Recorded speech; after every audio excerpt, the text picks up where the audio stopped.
أنفسكم ولكم فيها ما تدعون نزلا من غفور رحيم ومن أحسن قولا ممن دعا إلى الله وعمل صالحا وقال إنني من المسلمين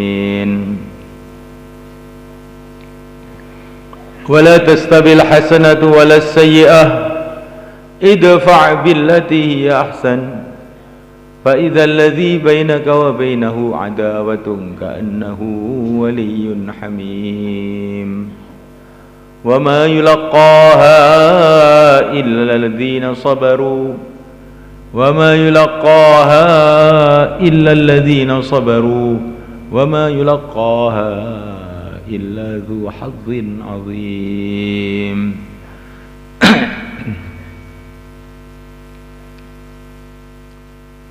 Para ulama,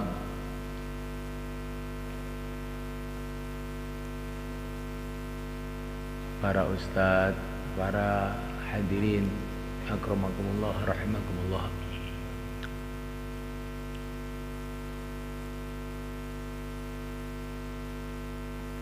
Di dunia ini ada dua kehidupan. Ada kehidupan yang diridhai oleh Allah, yang dicintai oleh Allah. Ada kehidupan yang tidak disukai oleh Allah. Maka kita duduk sama-sama di sini ini untuk usaha memperbaiki kehidupan kita. Hari ini manusia sibuk memperbaiki rumah, memperbaiki jalan, memperbaiki mobil, memperbaiki kesehatan. Pokoknya maunya itu baiklah semua itu. Selain satu saja, sedikit manusia yang ingin memperbaiki kehidupannya.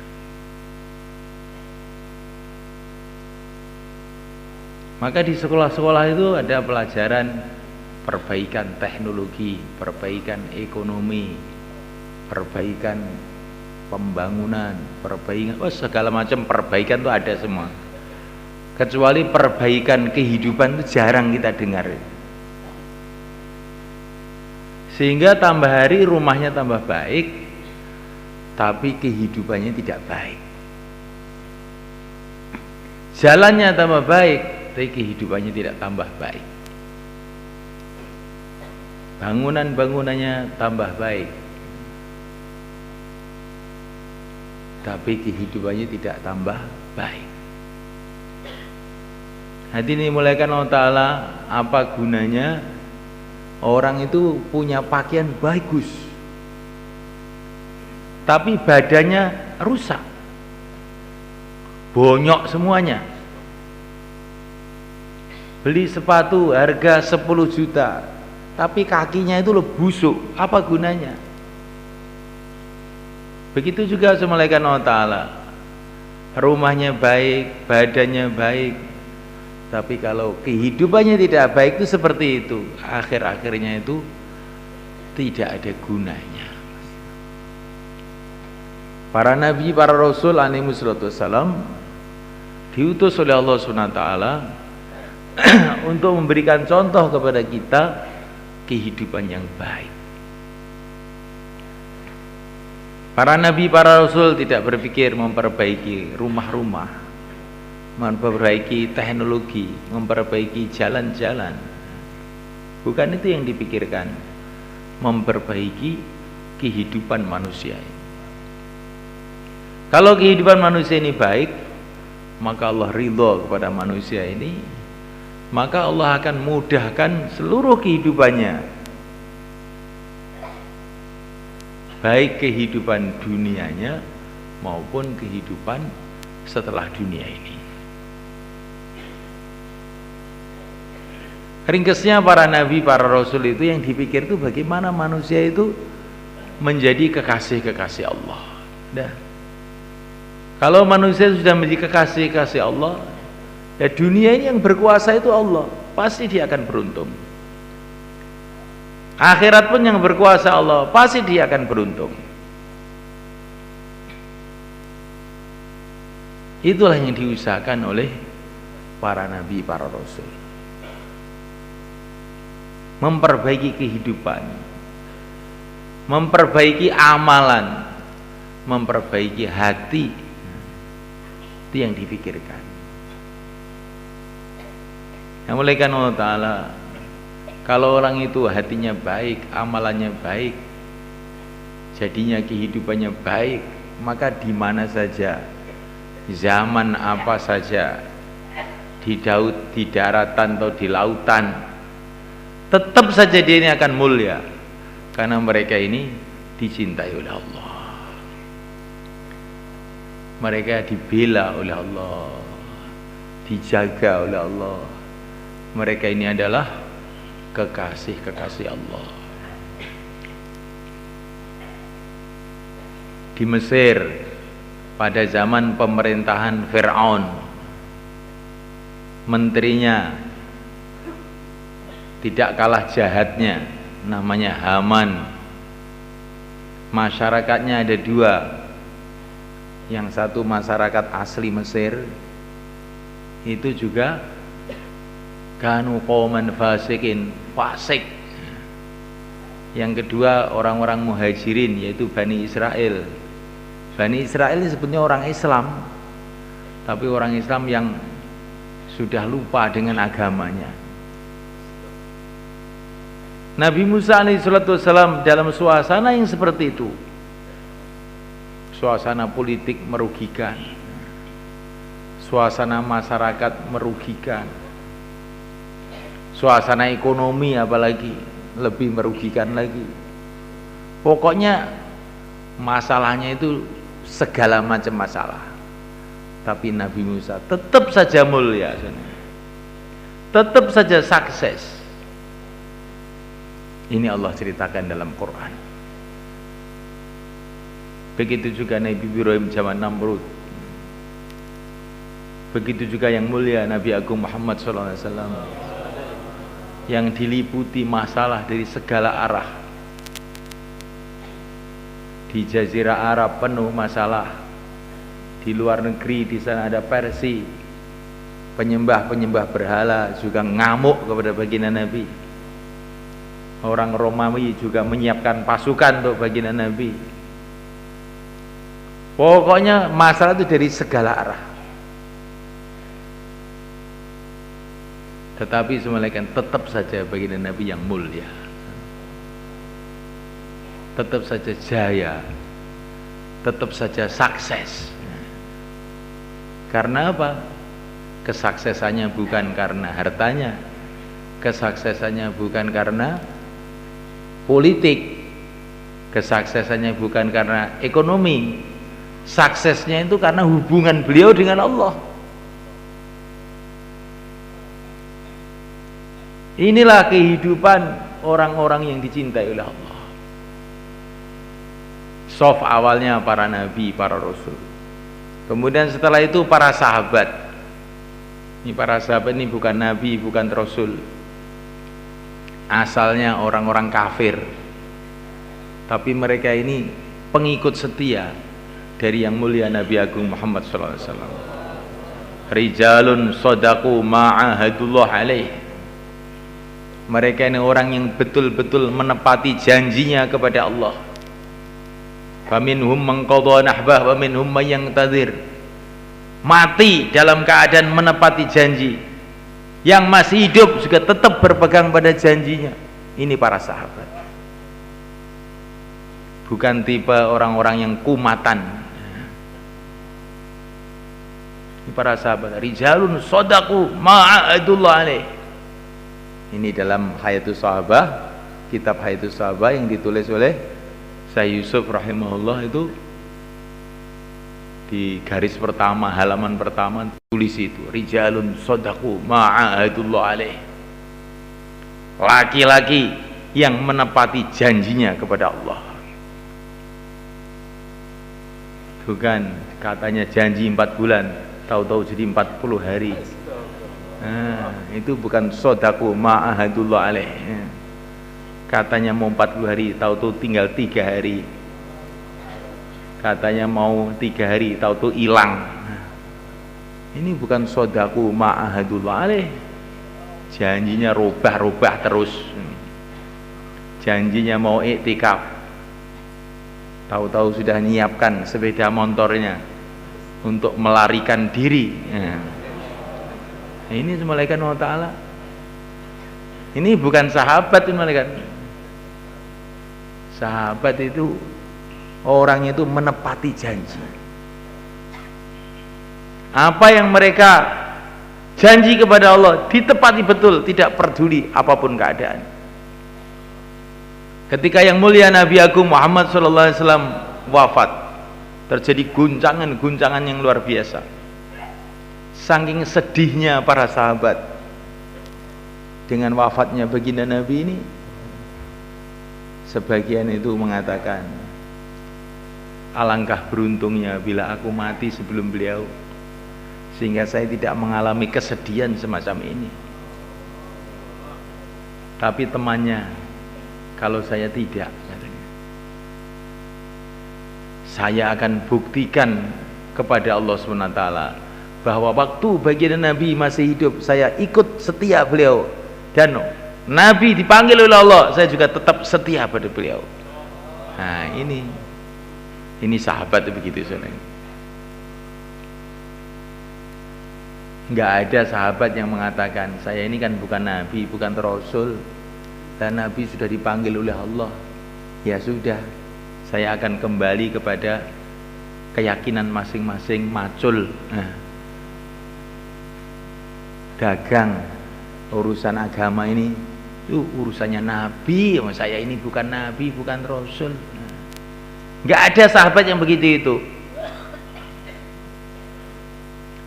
Begitu Nabi wafat, ayung qasuddin wa ana hayy, kata Sayyidina Abu Bakar, apakah agama akan dikurangi sedangkan saya masih hidup?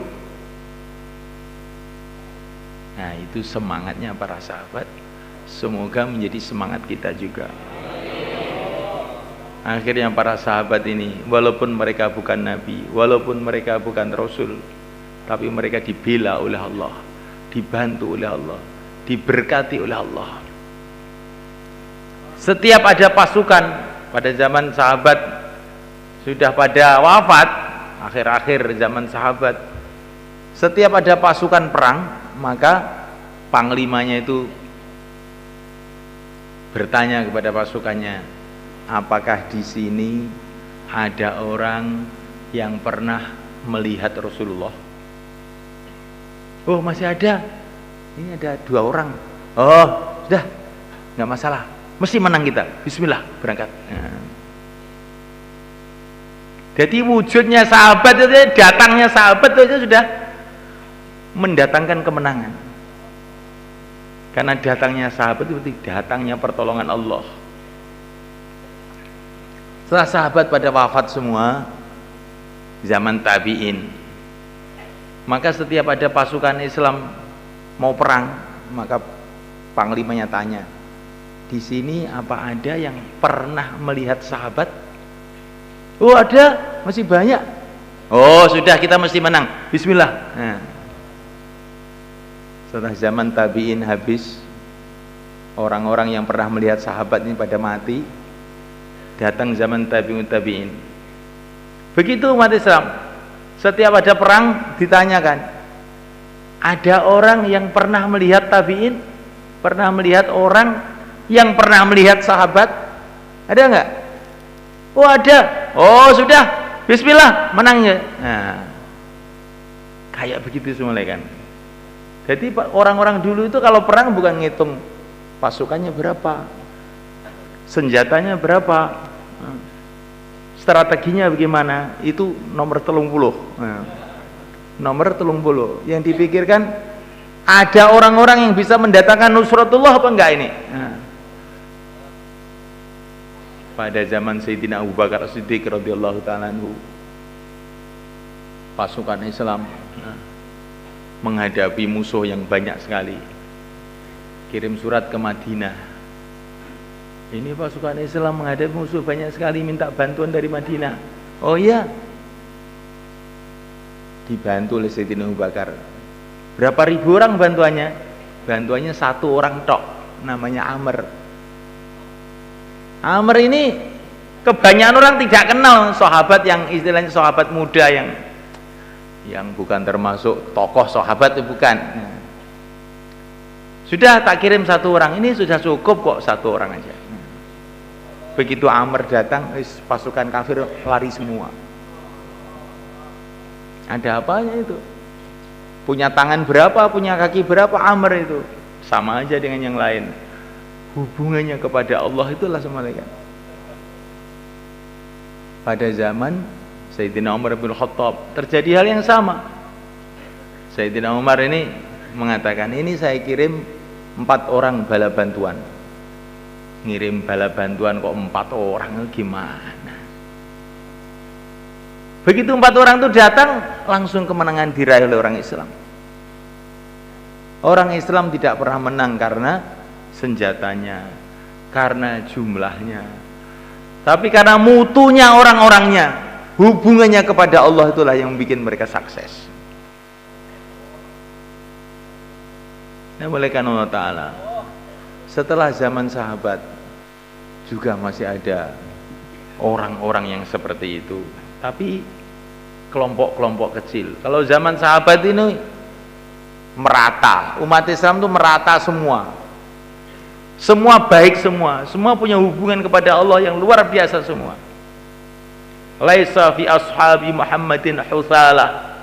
Tidak ada orang geresean di kalangan para sahabat. Semua orang bermutu semua.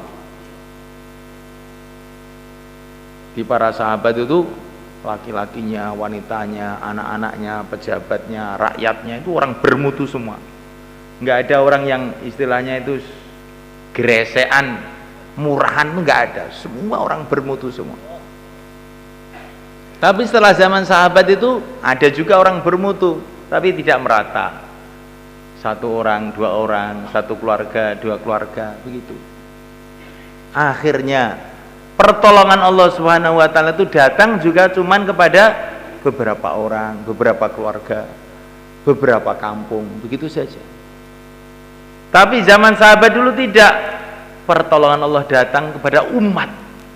Karena yang baik itu umat. Semua umat itu baik pada waktu itu. Laisa fi ashabi Muhammadin khutala. Nah, kita ini sekarang memulaikan usaha bagaimana yang baik itu umat. Ya, supaya baik itu bagaimana? Semua usaha kebaikan.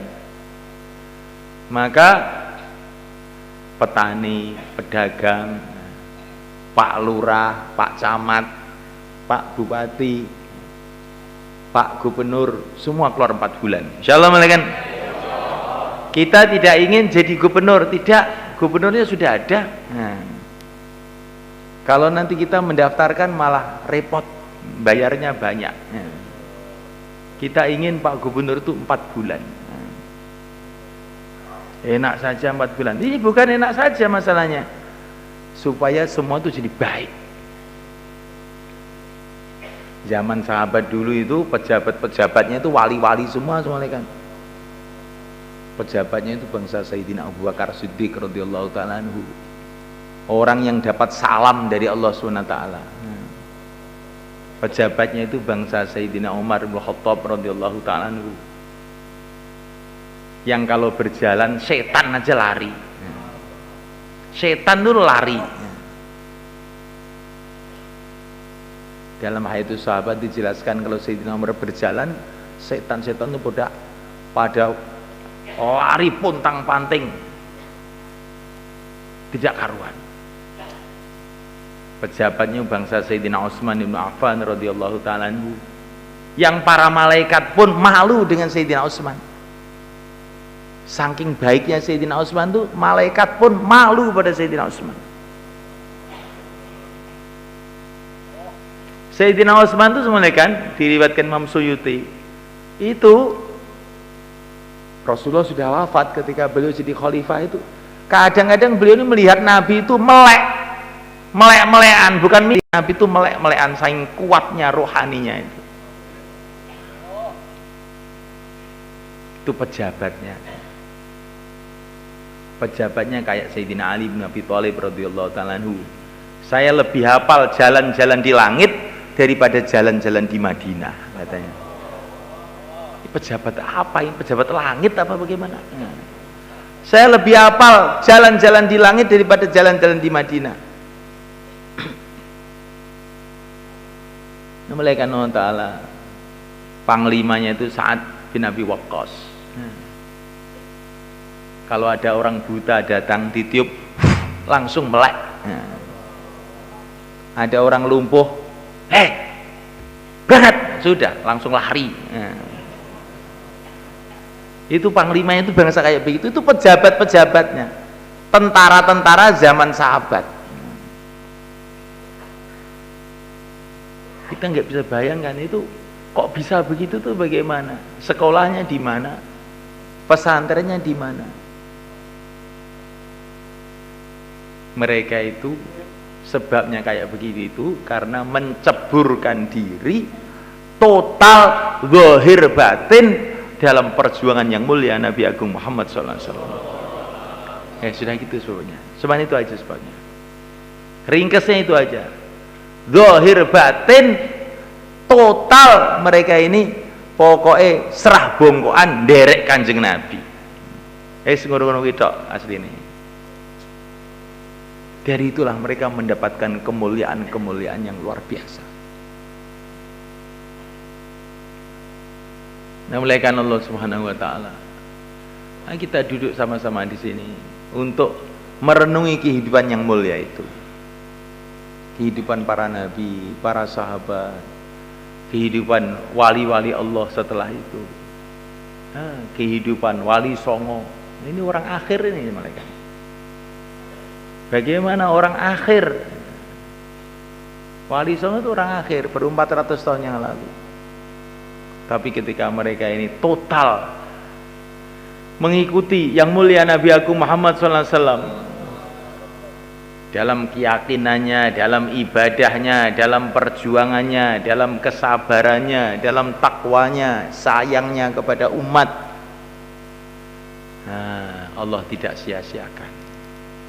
Karena Islam ini semuanya Allah datangkan untuk sampai hari kiamat. Jadi pendaftaran untuk jadi orang-orang yang dekat kepada Allah itu bukan dibuka zaman sahabat saja, zaman tabi'in saja, zaman dulu saja. Tidak, sampai hari kiamat pun dibuka. Ketika Nabi Isa alaihissalam datang ke dunia menjelang kiamat, kalau sudah kiamat sudah tutup namanya, menjelang kiamat maksudnya, maka yang mulia Nabi Agung Muhammad SAW mengatakan, la yalqayanna ibnu Maryama rijalan hum mithlukum au khairun minkum. Nanti Nabi Isa menjelang kiamat datang ke dunia ini, dia akan berjumpa dengan orang-orang yang seperti kamu, para sahabat, atau bahkan lebih baik. Jadi akhir zaman nanti masih ada orang-orang yang kayak sahabat lagi, itu masih ada sebenarnya. Siapakah mereka? Wallahu alam. Tapi kalau kita ini usaha perjuangan mereka, usaha menghidupkan agama, usaha perbaikan, entah nanti yang dipilih itu siapa, tapi karena kita ikut memulai bangun umat ini, semoga nanti ketika orang-orang yang mulia-mulia itu diwujudkan oleh Allah, kita pun dapat pahalanya juga, insyaallah. Malaikat kita ini kayak guru ngaji Iqra, malaikat. Cuma gitu tok, bisanya cuma itu. Tapi kita berharap setelah itu murid kita itu ngapalin Quran, qiraah sab'ah, ya. Sedangkan gurunya tetap aba aja, yang bisanya yaitu, tapi muridnya sudah jadi hafid Quran. Insya Allah gurunya itu juga dapat pahala, karena tidak ada hafid Quran kalau tidak ada aba itu. Coba semalaikan. Maka walaupun kita ini ibaratnya itu batu-batu kali yang jelek, tetapi yang istiqomah, Mungkin dari batu-batu kali yang jelek itu nanti bisa jadi pandemen bangunan umat yang bagus, sehingga muncul orang-orang baik, muncul ulama-ulama, muncul pejuang-pejuang, muncul aulia-aulia. Lah kita yang dulu memulai, semoga kita dapat barokahnya, insyaallah. Malaikat,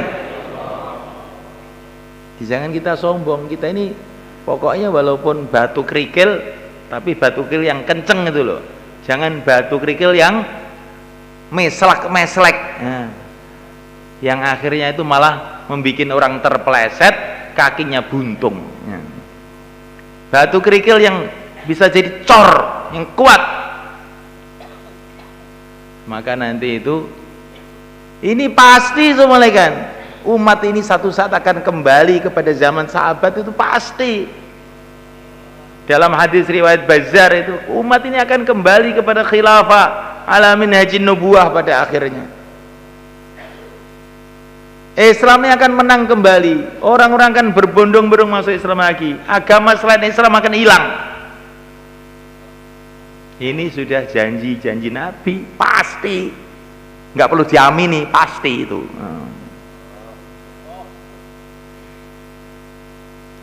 Cuman siapa yang oleh Allah digunakan untuk memulai itu, lah kita niat, pokoknya kita niat dan kita bergerak, insyaallah. Malaikat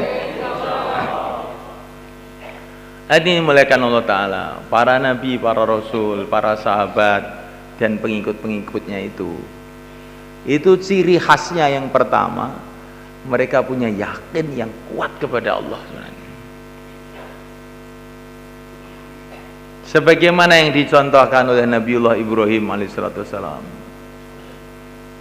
ketika kaki beliau ditali, tangan dibelali, kemudian dilemparkan di dalam api oleh Namrud, Nabi Ibrahim memberikan contoh kepada kita bagaimana keyakinan.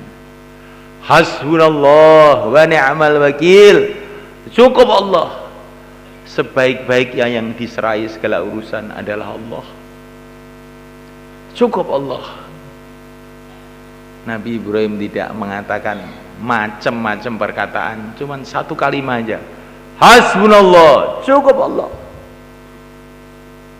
Akhirnya datanglah pertolongan Allah SWT. Tiba-tiba api yang panas oleh Allah dijadikan sejuk dan menyelamatkan buat Nabi Ibrahim alaihissalam. Muliakan Allah Ta'ala, Nabi Musa memberikan contoh bagaimana yakin kepada Allah.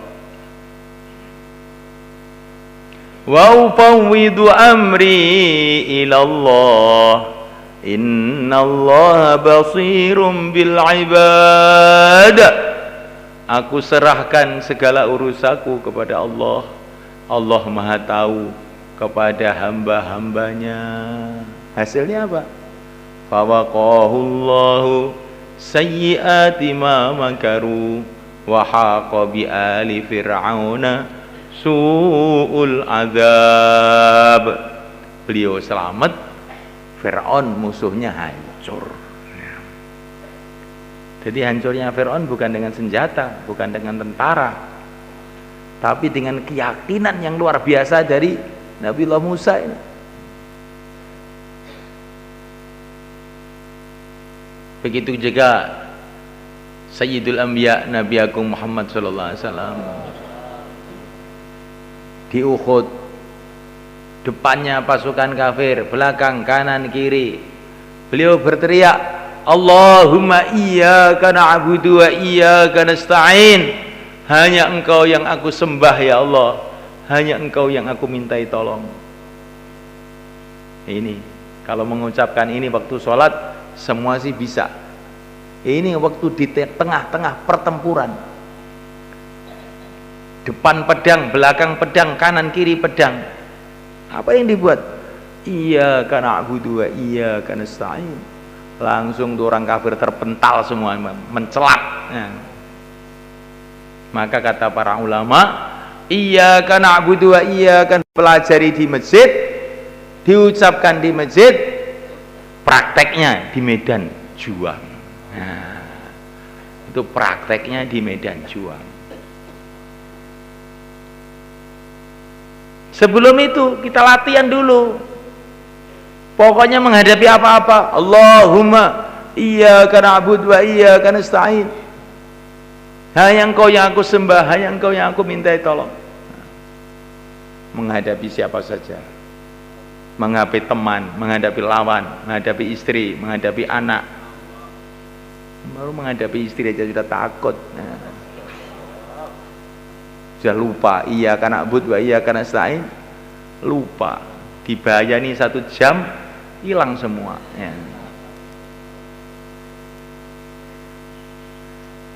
Ini malaikat Allah Subhanahu wa taala.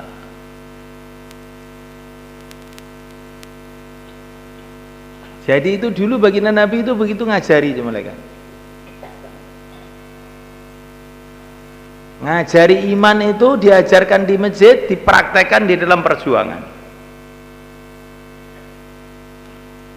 Nabi ngajari bismillah. Kita kan sudah biasa tuh baca bismillah. Mau makan bismillah, mau minum bismillah. Nabi bukan begitu saja malaikat. Waktu dalam satu pertempuran, Sayyidina Thalhah radhiyallahu ta'ala anhu ini bacok sama orang kafir.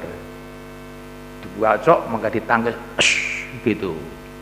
Maka Nabi, oh keliru. Coba ketika kamu dibacok, ucapkan bismillah, malaikat akan datang ngangkat kamu ke langit.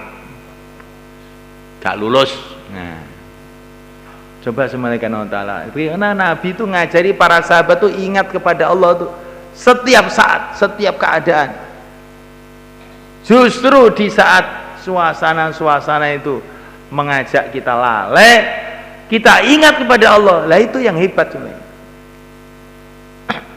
Dalam suasana zikrullah di masjid Allah, kita mengingati Allah, itu fadilahnya juga besar.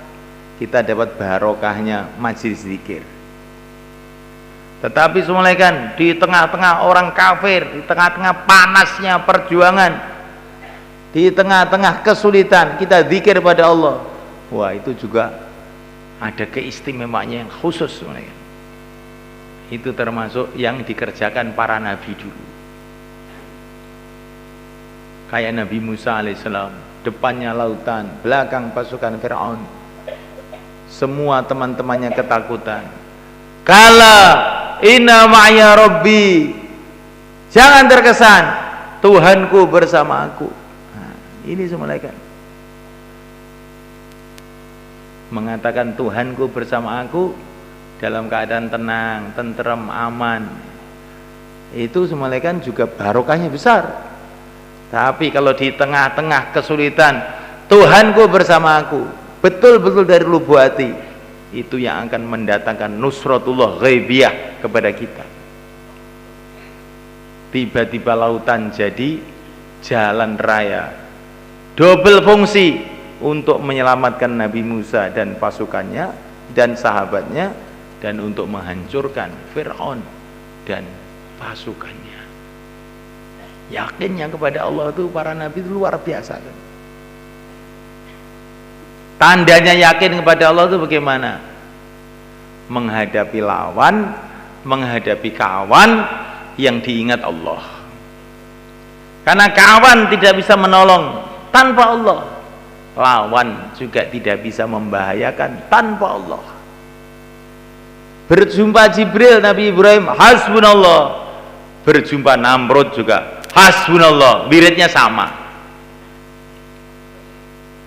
Namrud tidak bisa membahayakan tanpa Allah. Jibril pun tidak bisa menolong tanpa Allah. Ketemu Jibril, hasbunallah.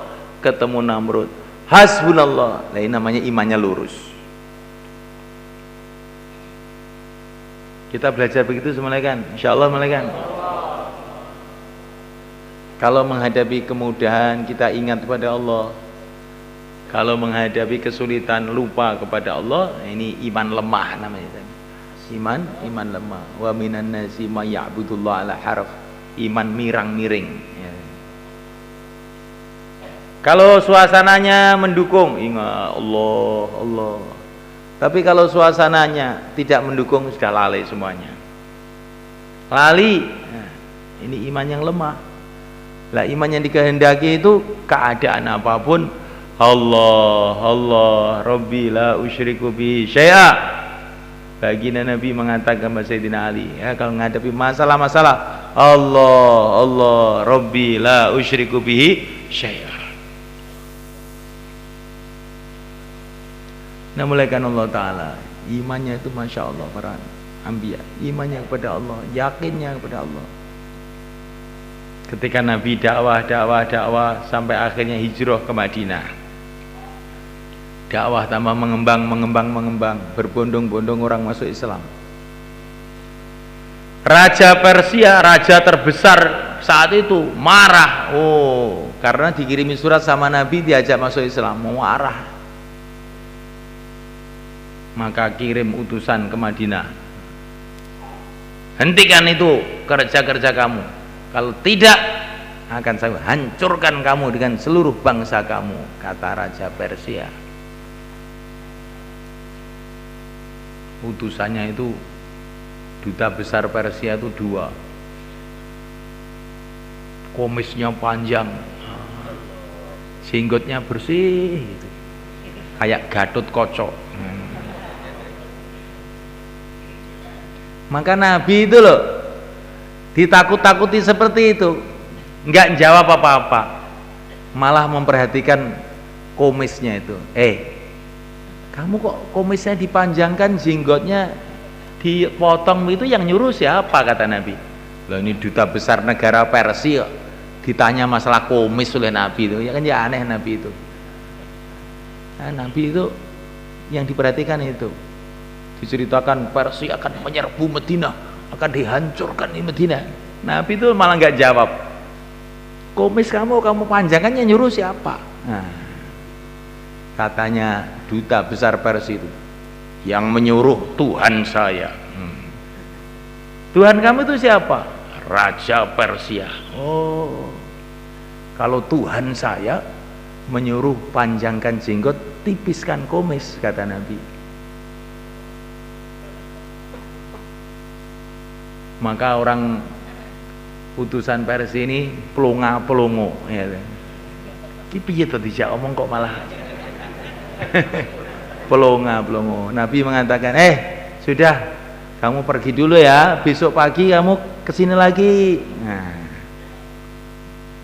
maka mereka pergi, entah keluyuran kemana, puter-puter. Paginya datang lagi, bagaimana? Maka Nabi mengatakan, Tuhan saya telah membunuh Tuhan kamu. Nabi itu jawabannya itu Masya Allah. Orang Persia, seumpama dakwah ini mau saya, Raja Persia tidak setuju, saya hentikan. Ini dakwah ini bukan mau saya, ini perintah Allah, saya nggak bisa menghentikan. Ketahuilah, Tuhan yang mengutus saya telah membunuh Tuhan yang mengutus kamu, Raja Persia itu. Maka duta besar Persia ini terkejut. Yang benar ngomong, saya catat tuh ini. Catatan, ya catatan. Maka langsung dicatat, tanggal sekian, bulan sekian, jam sekian, Muhammad mengatakan begini. Terus dia pulang, dia ngomong sama teman-temannya, pokoknya nanti kalau ngomong dia kok benar, berarti dia itu Nabi, kita masuk Islam aja. Nah, kalau tidak benar, bucuk dia ini, hancurkan. Maka pulang. Setelah pulang, sampai di rumah, datang berita dari Persia, Raja Persia sudah mati. Betul tuh Muhammad ternyata. Ayo masuk Islam aja. Akhirnya orang-orang Persia yang di Yaman itu pada masuk Islam. Yakinnya Rasulullah malaikat. Lah kita ini bukan Rasulullah, tapi meneruskan kerja Rasulullah. Maka kita ini harus punya keyakinan ngikuti Rasulullah. Insyaallah malaikat. Ini usaha dakwah, bukan kita ini disuruh oleh orang Temboro, orang Jakarta, orang Pakistan, orang India, bukan. Ini yang menyuruh dakwah ini Allah. Kita disuruh ikut Rasulullah. Laqad kana lakum fi Rasulillah uswatun hasanah. Maka kita jalan terus. Insyaallah malaikat. Jane ngoten nggih mboten enten sing nglarang. Panjen mboten purun mangkat tok. La haula wala quwata illa billah. Nah ini segini iki repot iki. Ki nggugah wong melek. Wong melek digugah malah ngamuk. Siapa yang menghalang-halangi dakwah? Alhamdulillah sekarang itu orang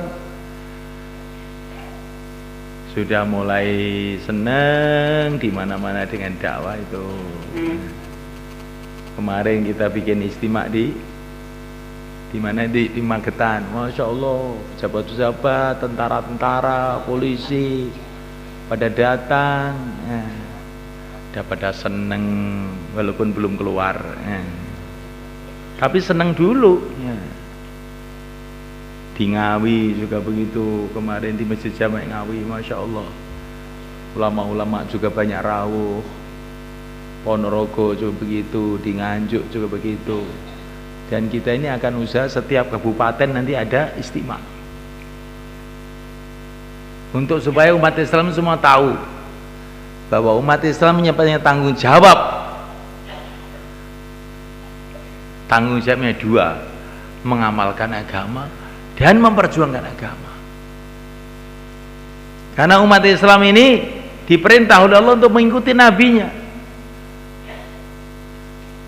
Dan nabi kita ini siang malam dakwah, di rumah dakwah, dalam perjalanan dakwah, sampai sakaratul maut masih dakwah.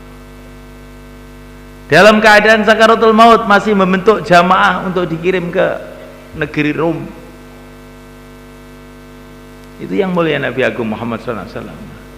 Lah kita ingin begitu, mati dalam keadaan membentuk jamaah-jamaah untuk menyebarkan agama. Insyaallah malaikat. Baginda Nabi ini orang yang paling sayang pada umat. Dalam satu hadis Bukhari malaikat, di padang mahsyar kelak, ketika seluruh nabi, seluruh rasul, bahkan seluruh para malaikat pada ketakutan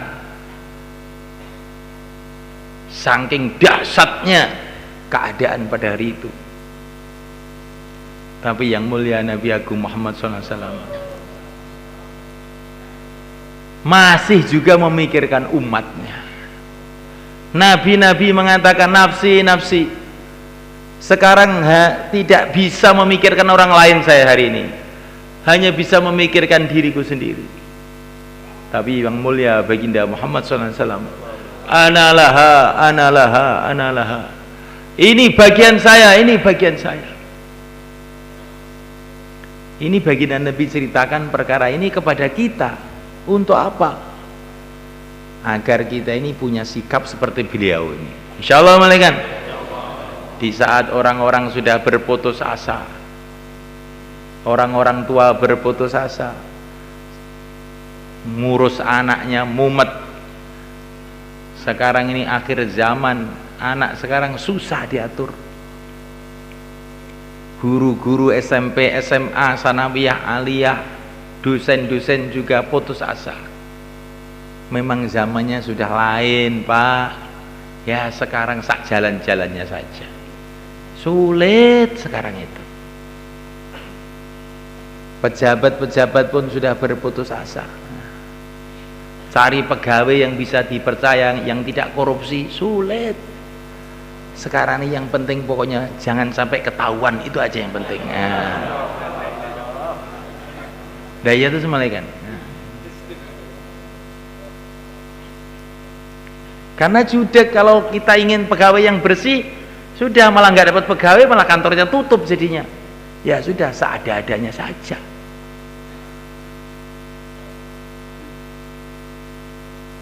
Bagaimana semalaikan? Ini anu loh, ini masalah kerisauan, bukan mau menjelekkan seseorang. Bahkan kiai-kiai pun putus asa. Santri sekarang ini sulit. Nggih mboten kepanggih. Kalau dikasih pengajian nggih, setelah itu sudah lupa lagi. Nggak kayak santri dulu masuk pesantren jadi wali-wali. Sekarang santri susah, katanya Pak Kiai pun juga sudah putus asa.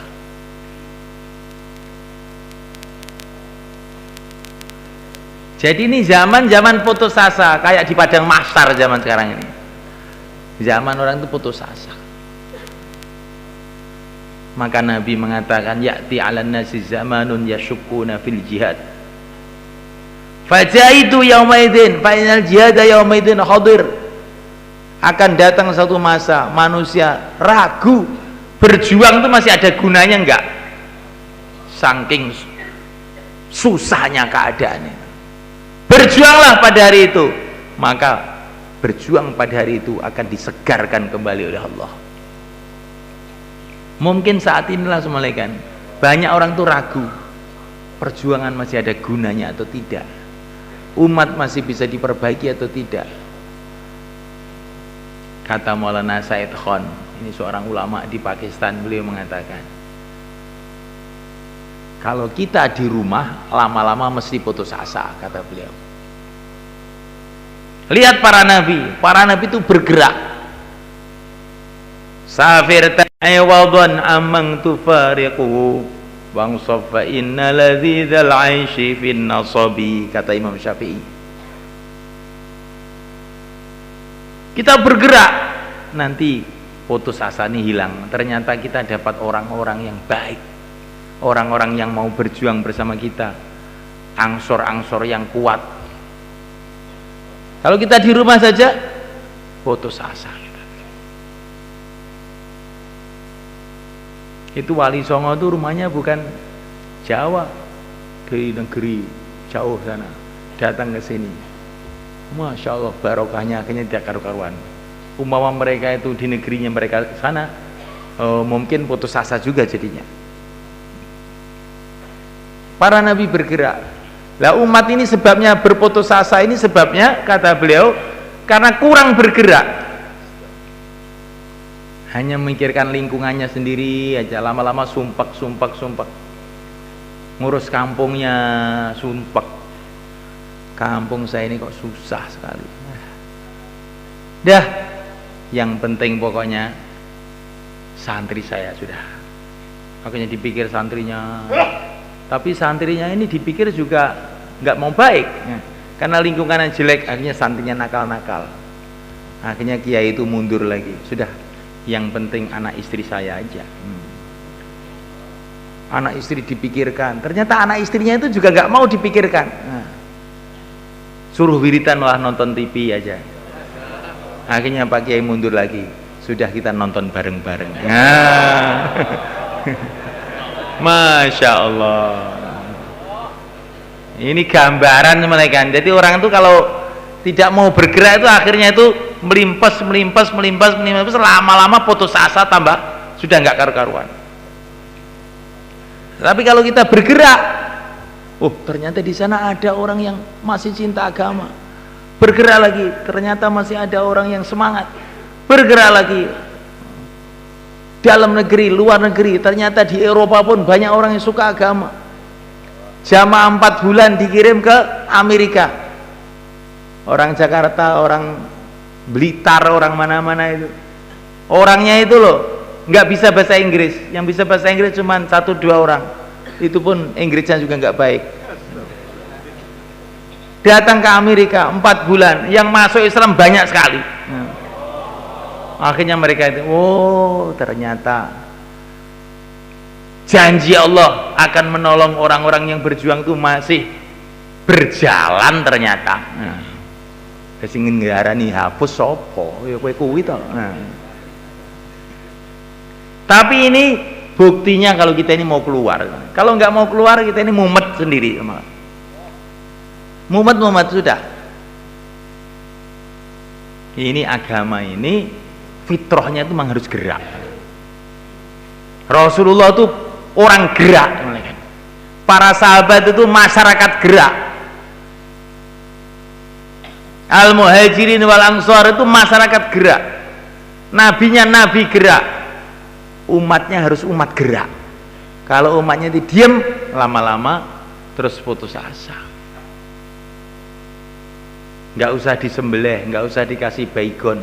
Sudah, kamu duduk aja 1 tahun gitu, mati nanti. Ya. Nggak usah diapa-apakan. Woi, suruh duduk, jangan boleh kemana-mana. Kamu duduk aja ya, di situ duduk. Nah, jangan pergi mana-mana. 1 tahun, nanti kakinya sudah lumpuh, tangannya sudah lumpuh.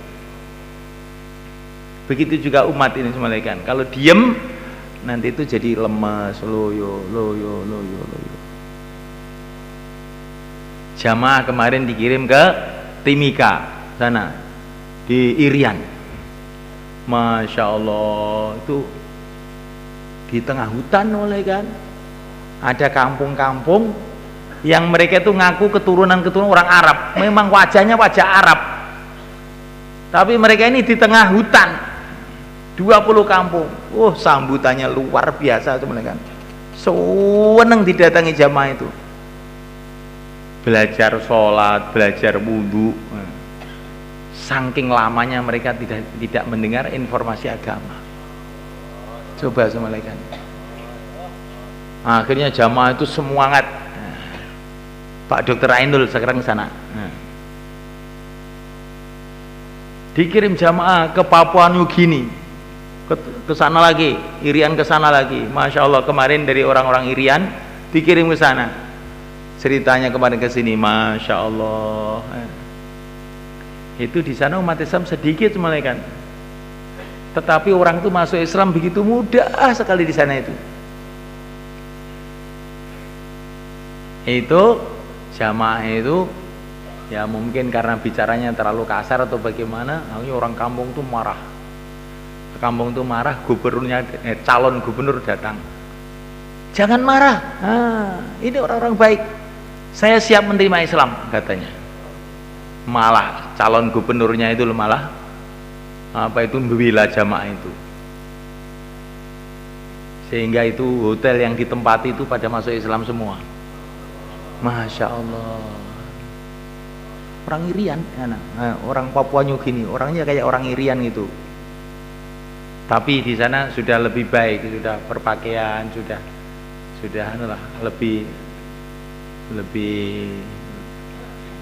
lebih maju.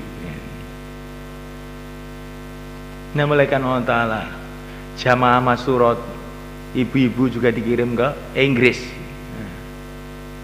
Masya Allah, sambutannya juga luar biasa. Kemarin Pak Kiai Mulison ke Kanada 4 bulan. Pak Kiai Mulison ini ngerti ini cara Jawa tok asline. Kok ke Kanada? Katanya Pak Kiai Mulison, saya mau menyerbu Kanada dengan 9 pasukan, 9 orang. Sambutannya luar biasa semuanya kan.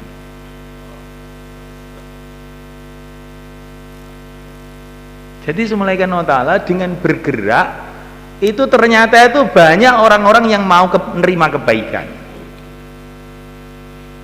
Maka setan tuh nggak mau kita bergerak, maunya kita ini diam aja. Nanti kalau udah diam terus putus asa. Akhirnya nonton TV bareng-bareng itu tadi. Ini gambarannya itu begitu itu, nyatanya juga begitu itu. Lah orang yang kancane larang wiridan piye? Ya bareng-bareng baik, nah, gitu. Itu memang wataknya manusia. Maka semalakan kita bergerak, insya Allah malaikat bergerak dengan membawa yakinnya Rasulullah SAW, bergerak dengan membawa kerjanya Rasulullah SAW, mengajak manusia kepada Allah, bergerak dengan kasih sayangnya Rasulullah. Wa ma arsalnaka illa rahmatan lil alamin. Hati kita ini dipenuhi dengan kasih sayang pada umat, bukan dengan kemarahan kepada umat, tapi dengan sayang pada umat. Kerja Rasulullah dikumpulkan dalam satu ayat, wa ma arsalnaka illa rahmatil alamin. Tugas kamu ini saja, wa ma arsalnaka, tidaklah aku mengutus engkau. Maknanya tugas kamu ini kau Muhammad, diringkas ini, rahmatil alamin, menyayangi umat seluruh alam. Bagaimana menyayangi umat seluruh alam? Diajak pada agama. Kalau tidak diajak kepada agama, namanya tidak sayang. Karena orang yang tidak mengamalkan Islam, maknanya berbondong-bondong menuju jahanam. Sayang kepada umat itu kalau mereka diajak mengamalkan agama ini. Insyaallah malaikat. Nah, kalau kita ini ada sayang kepada umat, Ar-Rahimuna yarhamuhumur Rahman. Irhamu man fil ardi yarhamkum man fis sama. Orang yang sayang disayangi oleh Allah yang Maha Kasih Sayang. Sayangilah orang di bumi, maka penduduk langit akan menyayangi kamu. Kalau kita ingin disayangi oleh Allah, kita harus menyayangi umat. Dan menyayangi umat itu tidak ada jalan lain kecuali mengajak mereka kepada agama Allah. Insyaallah malaikat. Bergerak ke seluruh dunia malaikat. Jangan kita berpikir bekalnya, kesempatannya, kemampuannya. Enggak. Kita bergerak dengan minta tolong kepada Allah. Allah mampu segala-galanya. Nabi diutus ke seluruh alam. Apakah Nabi pernah bertanya, ya Allah, bekalnya dari mana? Nah, Rasulullah tidak bertanya seperti itu. Bergerak saja. Allah telah memberkati gerak beliau ini. Akhirnya agama sampai ke seluruh dunia, sampai ke Jawa, sampai ke Temboro, ke Madura, kemana-mana, seluruh alam. Insyaallah malaikat. Kita bergerak saja. Nabi Musa dikirim ke Mesir, tidak dikasih bekal apa-apa. Bekalnya satu aja, keyakinan. Innani ma'akuma asma'u wa ara. Hei Musa, Harun, aku bersama kamu. Aku mendengar, aku melihat. Mangkato. Ini bekalnya para nabi, itu kefahaman bahwa Allah melihat, Allah mendengar, Allah akan tolong. Bismillah. Itulah bekalnya para nabi. Dan itu pula bekalnya pewaris nabi. Insyaallah malaikat. Nah, malaikat Allah Subhanahu wa taala. Bila iman kepada Allah masuk ke dalam hati, pasti orang akan cinta kepada Allah. Kalau orang cinta kepada Allah, pasti akan cinta kepada Nabi. Kalau orang cinta kepada Nabi, pasti cinta kepada sunnah-sunnah Nabi, cinta kepada anak cucu Nabi, cinta kepada umat Nabi, cinta kepada perjuangan Nabi. Itu sudah pasti.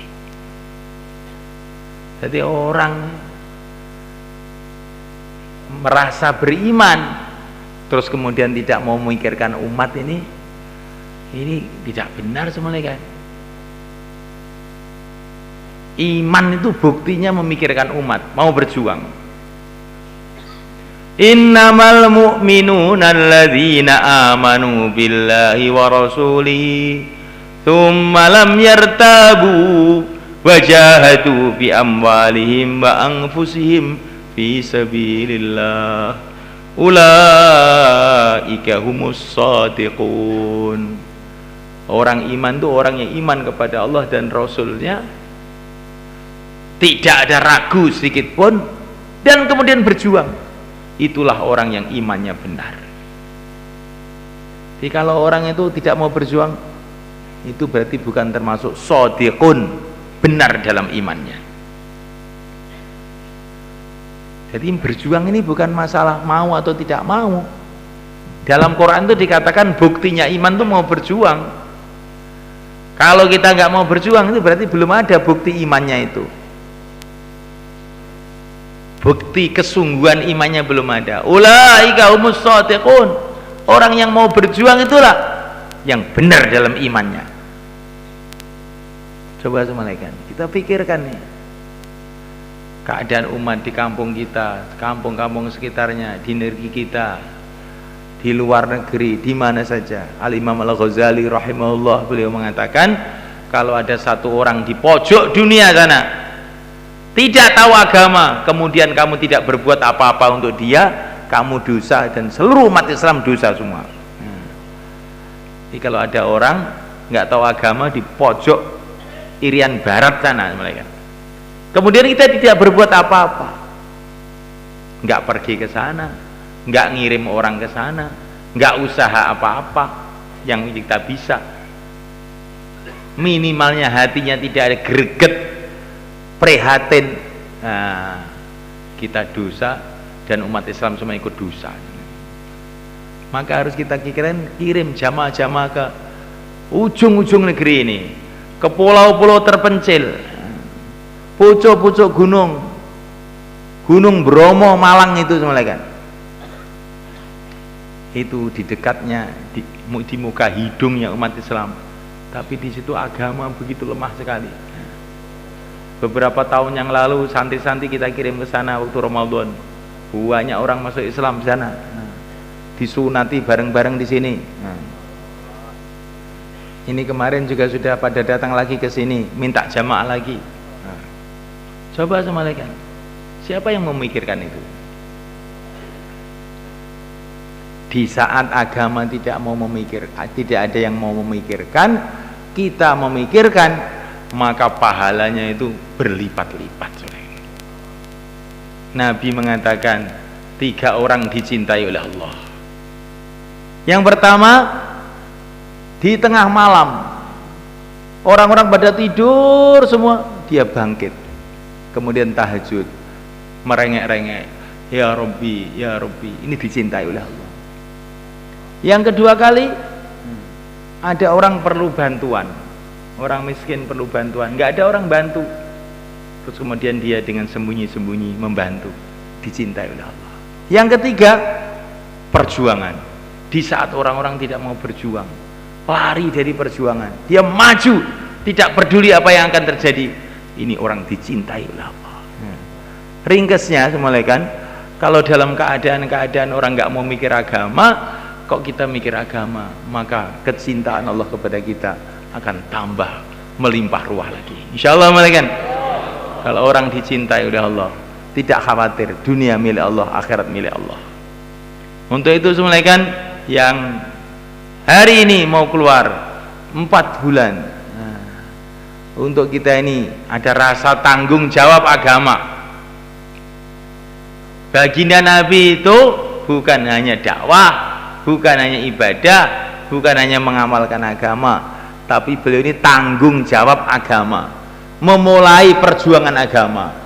Maka kita umatnya juga begitu, bukan hanya dakwah, bukan hanya ibadah, bukan hanya amal, tapi kita ini ada rasa tanggung jawab. Kalau agama ini merosot, yang tanggung jawab saya, itu dalam hati kita tanamkan. Yang harus memulai saya, dalam hati kita tanamkan. Karena Rasulullah dulu yang memulai, saya harus yang memulai. Nah, insya Allah malaikat. Maka yang niatnya 40 hari, kemudian dirubah 4 bulan, silakan berdiri. Taqabbalallah. Monggo. Yang mau keluar 4 bulan, monggo. Ini kok karo Pak Bakir nih kok, jamaah jalan kaki, utai jamaah biasa 4 bulan, monggo.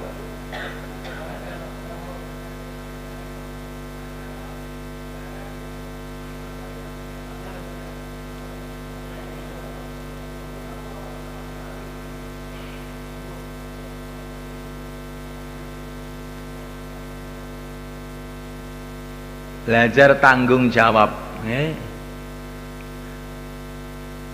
kemerosotan agama di seluruh dunia, saya yang bertanggung jawab. Sebagaimana orang tua kalau anaknya nakal, dia merasa bersalah, padahal dia tidak nakal tapi merasa bersalah. Anak saya nakal gara-gara saya didik nggak bener ini, nangis dia, astagfirullah. Seorang kiai kalau santrinya ngantuk juga dia sedih. Barangkali ini sebab dosa-dosa saya lah, santri saya pada ngantuk. Astagfirullah. Karena apa? Kiai itu ada rasa tanggung jawab urusan santri. Lah kita ini ada tanggung jawab umat. Maka kemerosotan umat ini, yang salah saya ini. karena saya tidur saja, tidak ada pikir, tidak ada perjuangan, tidak ada pengorbanan umat, akhirnya kayak begini. Astagfirullahaladzim, saya mau tobat.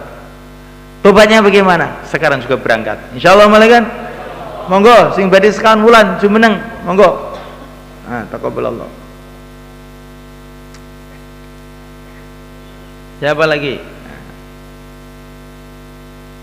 Sekarang yang 40 hari, baik jamaah yang sudah terbentuk, kalau yang sudah terbentuk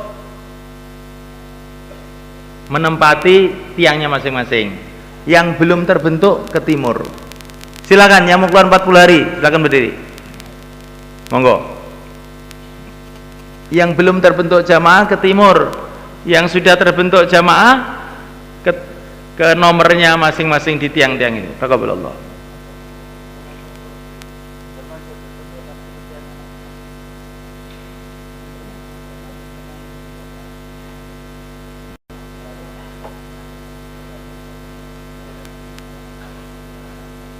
Silahkan jamaah sudah terbentuk, langsung dengan jamaahnya sendiri, langsung di tiangnya masing-masing. Dan jamaah sudah ini rombongan.